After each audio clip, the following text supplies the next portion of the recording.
I'm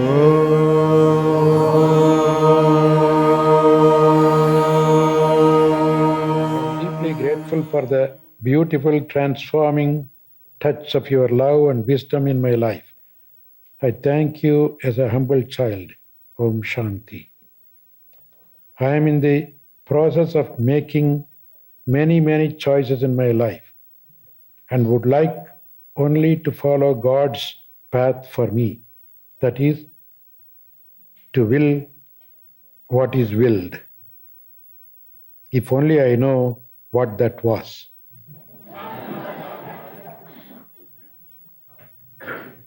Inner intuitive wisdom does not seem to follow any logical patterns, even moral ones. Sometimes what seems like the right action according to all guidelines is not.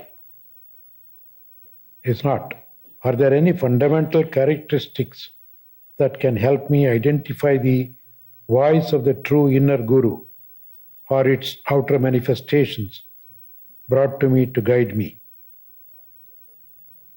How does the inner line to each of our destinies sound like, feel like, etc.?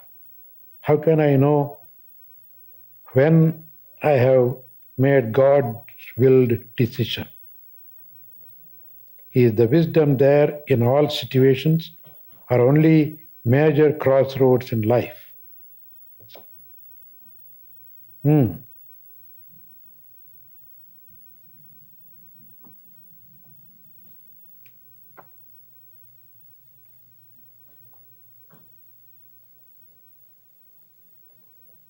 If you really want to work according to the God's will, pray. And opportunities will present themselves to you. But sometimes even your own ego might bring some opportunities. You should know to discriminate which is the ego's presentation, which is God's presentation. The only way to distinguish that is to strike it against your ego and egolessness. Question yourself. Is this based on my ego or my selfishness? Or is this free from any selfishness? God's will always comes totally free from any selfishness. It is good for everybody. You may say, if it is good for me, is it selfish? Need not be. It's good for you, but at the same time, it's good for everybody else also. If it is good only for you and bad for somebody, then that is selfish. It should be beneficial for all concerned. So think in those terms. Analyze the situation.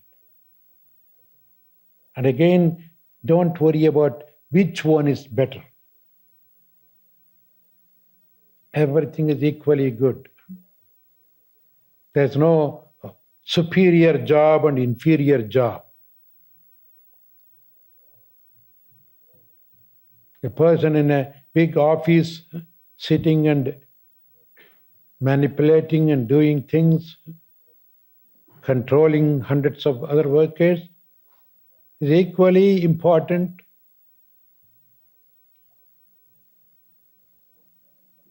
like an ordinary person who might collect garbage. There's no superiority, inferiority. If this garbage collector doesn't do his work, that executive cannot sit comfortably in the office. We experience that now and then. When the garbage collectors strike work. So, don't say God's will means always something big, huge, far out. No, it could be any little thing. The dignity of labor, as long as it is not done for your own personal benefit.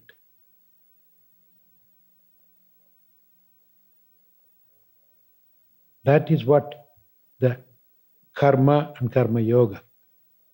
Karma is done with selfishness. Karma yoga without selfishness.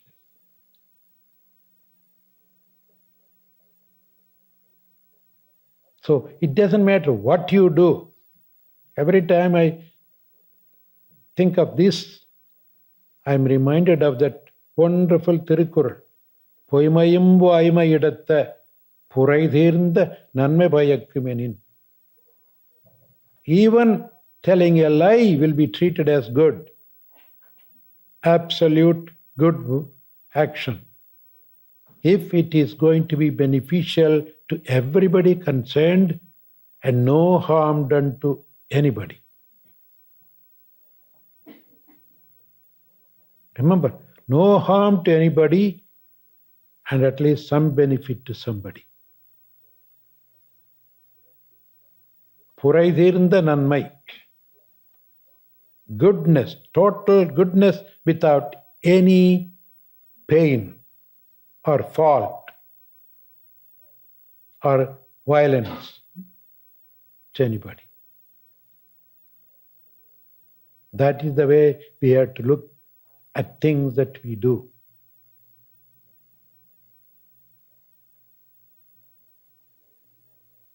Then your action is clean. It's God's will.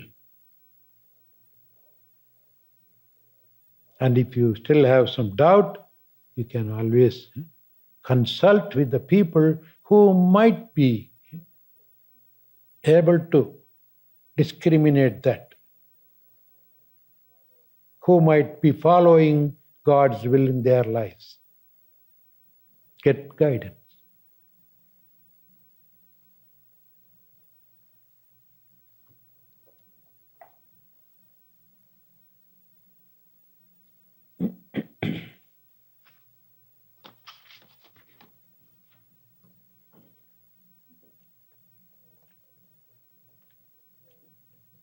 Imbalance present on earth now seems to be a separation of will and spirit.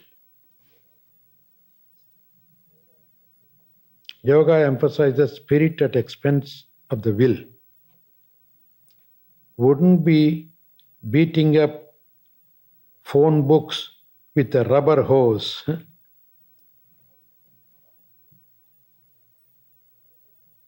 Is it a quotation from Elizabeth K. Rose? Something.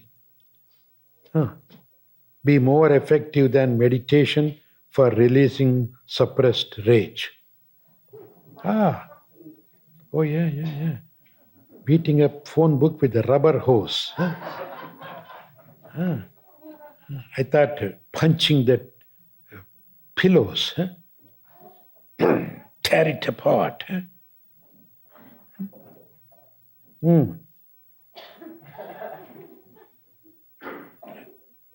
It's certainly more effective because you are doing something. But remember, there is a big, vast difference between this kind of thinking and the Eastern or yogic thinking. By going and beating the phone book, punching the pillow, you think that you are exhausting it and eliminating. No, not at all. You are renewing your rage. Every time you fulfill a desire, you are simply renewing it. It's not going to go out of the system. That's the Western psychology that makes a big mistake there. Eastern psychology is, no, don't let it happen again. Pull it out. They give an example. When there is a fire, you want to put out the fire by pouring more gasoline into it. Instead, pull out even the little twigs with which it's burning. Pull out the firewood. Then the fire will slowly die out.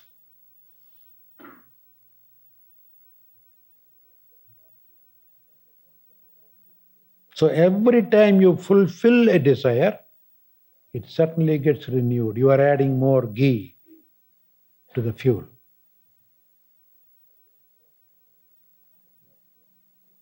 Because we have seen people, many of you might have experienced, how many times you would have thought, oh, this is the last time. No more. There'll never be a last time.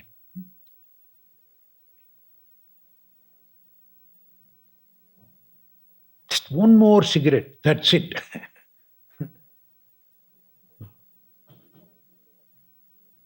Do not fulfill your desires. Even rage, anger is a desire. You are fulfilling the anger by punching the pillow. But at the same time, why do they say that? Because we are used to suppressing it. Suppression is more dangerous than even exhausting it or expressing it. So expression is better than suppression. But elimination is better than expression. Resolve it by your own free will, conviction, analyzing. Then it won't come again.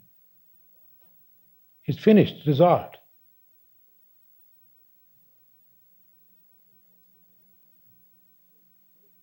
So that is the yogic thinking. Never to expect fulfilling a desire to get rid of it.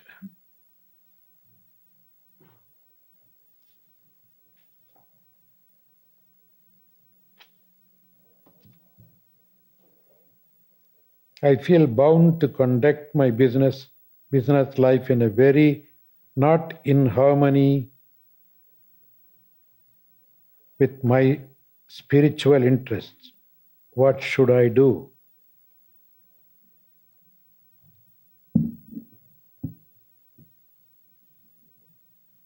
If you feel it is interfering in your spiritual beliefs and life, what is more important?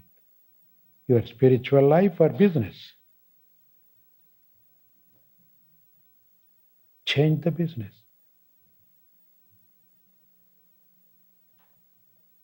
Business is not important compared to spiritual benefit. Peace is more important than gaining the whole world. What good of the whole world if you don't have peace?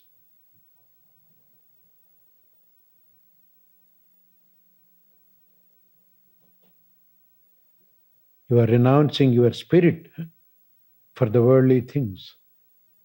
No. Change your business. It may not probably be bringing you so much of material benefits. It doesn't matter. It's not the amount of money, the amount of material comforts that's going to make you happy. You can lead a simple life, doing some simple business. But never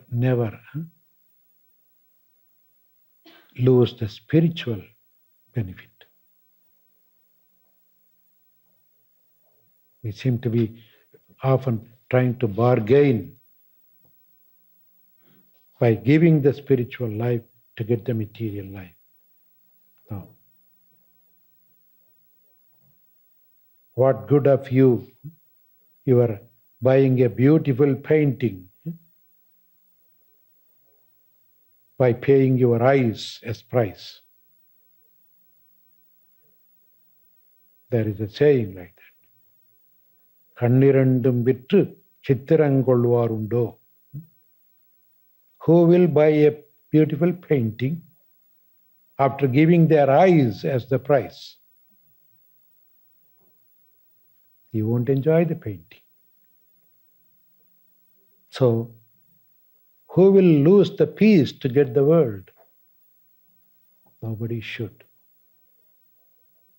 If there is one thing in the entire life to possess and not to give up, it is the peace.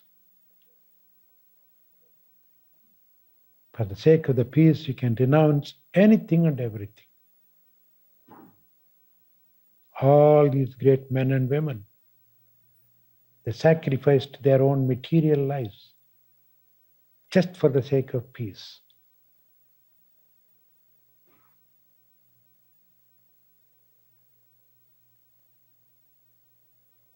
Jesus, Moses, Buddha, Muhammad, all the great teachers, they all have renounced, detached themselves from the world to maintain the peace, and they were able to show the path to that peace to others also.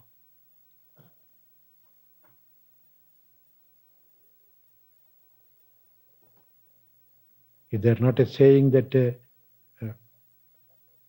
even the camel can pass through the eye of the needle, but God can never enter into the heart of the man who possesses the worldly things?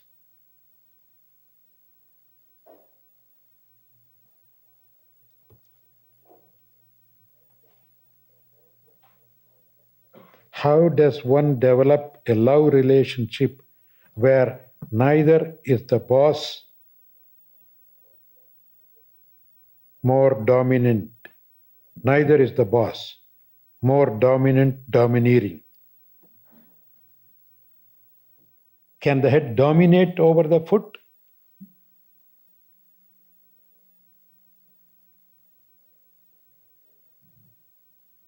And by experiencing discomfort by the domination, if the foot refuses to work, where will the head go? The head wants to go to the movie, the foot refuses. Can the head roll by itself? There is a loving relationship. There's no superiority, inferiority. We are doing different jobs, different parts, different activities, sharing the work. Then there is always love. Equality, equal sharing. The boss idea comes when I am supreme. You are under me. Be it between two friends or family, husband and wife, or even the guru and disciple. There's no superiority, inferiority. There should be a good love relationship. Each one should think of the benefit of the other.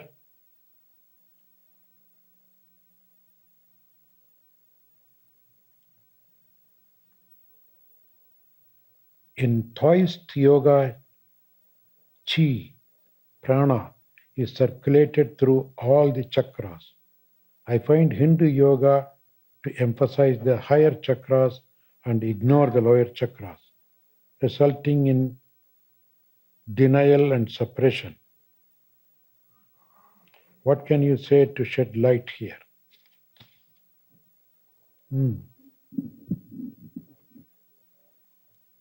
There's no Taoist yoga and Hindu yoga.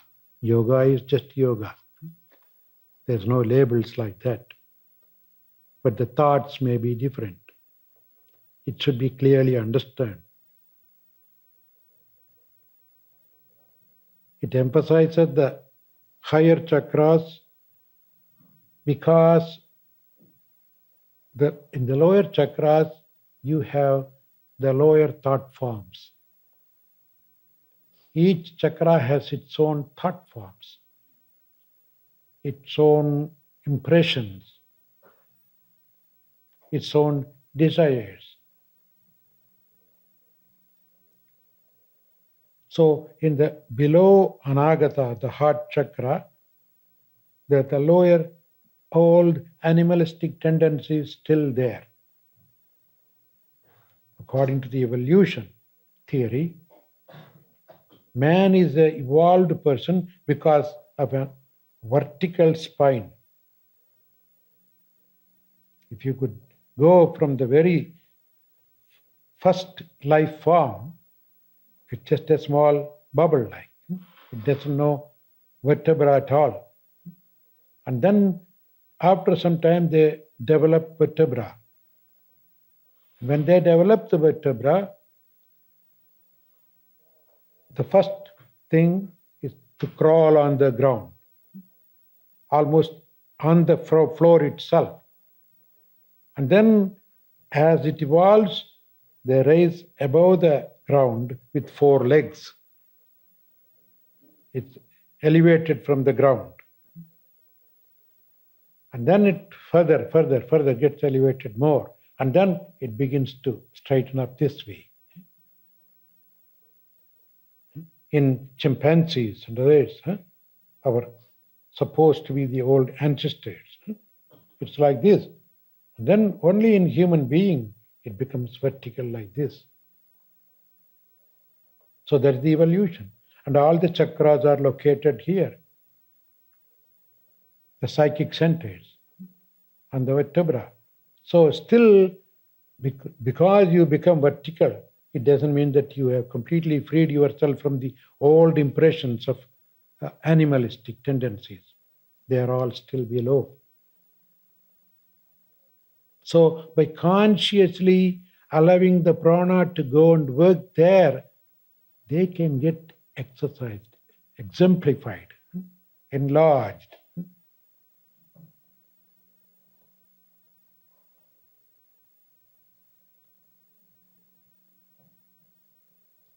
And it's very hard to get out of it once you energize them. So leave them as they are and think of the higher levels. And for want of attractions, those will slowly wither and the animal tendencies will wither out.